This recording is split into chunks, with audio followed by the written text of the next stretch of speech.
Hey guys, how are you today? And welcome to a new video. Today I'm going to be updating you on the F1 news from this week. So yes, let's get into it. Obviously, biggest news this week is that Fernando Alonso will not be taking part in the Monaco Grand Prix. He will instead be racing in the Indy 500 in America, so he's going to miss that one race. And Jenson Button it was announced today, Friday, will be replacing him for the Monaco Grand Prix. Obviously, he is the McLaren reserve driver, so I guess we couldn't really think of anyone else to place Alonso for the Grand Prix. So yeah, Button will be making his return, and assuming that this race will be his final race, let's hope it goes better than his actual final race in Abu Dhabi last year, where he retired after a few laps because of a suspension issue or so. I can't remember exactly. We had a car issue, and let's hope it goes well. Like it's interesting because surely Monaco is McLaren's best chance to get a high number of points, because it's not so much about engine power. So surely that maybe Alonso would have wanted to race there, but I guess Button is capable of getting the points for McLaren, and I'm sure that would be okay. And as a British motorsport fan, even though I'm a Hamilton fan first, I am delighted that Button is going to race again. And to be honest, I was really upset when he announced his retirement last season. But it's pretty cool that he's coming back. Next, I want to talk about Pascal Wehrlein. He is back for the Bahrain Grand Prix, taking place this weekend. As we know, he missed Australia and the Chinese Grand Prix after his crash in Race of Champions, where Giovinazzi did those first two races, and he had a mixed time. Australia was pretty good. Okay, he came 12th or something in the race, but for the Sauber it was good. He finished the race, but he had a pretty tough time in China.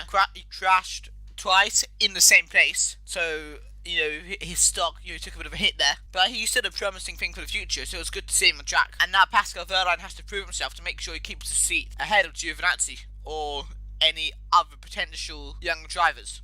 Next, it is highly rumoured that in 2018 the Turkish Grand Prix back on the calendar. Of course, we've heard that Malaysia won't be on the calendar in 2018, but the Turkish Grand Prix will be. I guess it's sort of a link between those two tracks, because of both these two tracks, Red Bull drivers have had incidents. So we know in 2010 in Turkey, Vettel and Webber had a crash, while in 2013 in Malaysia, again they had a bit of a row about Multi-21 and about whether they could overtake each other. And Turkey is it can produce good races, such as 2010 was a really good race, but sometimes it's not as good. But you can get quite good bits of wheel-to-wheel racing there. So I'm sort of excited if it's going to return. I don't know if you guys been seeing my race driver grid walk through. I've raced there a few times in touring cars and stuff, and it's been some pretty good races and overtakes. So we can hopefully get some type of similar thing in Formula 1. That would be really cool. And as for Malaysia, quite sad that it might be going off the calendar, I guess. There's been good races there. 2016 was a great race. Okay, not as a Hamilton fan, but as a racing fan, 2016 was brilliant.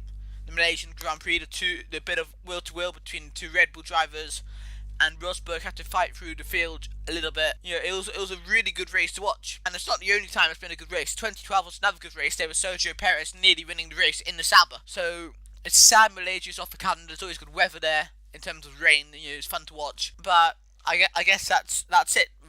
That track, and maybe in the future it'll be able to come back. Finally, again, talking about future tracks in F1, it's now legal in England for there to be a street circuit for F1. There's always been rumours of a London Grand Prix, which would be awesome.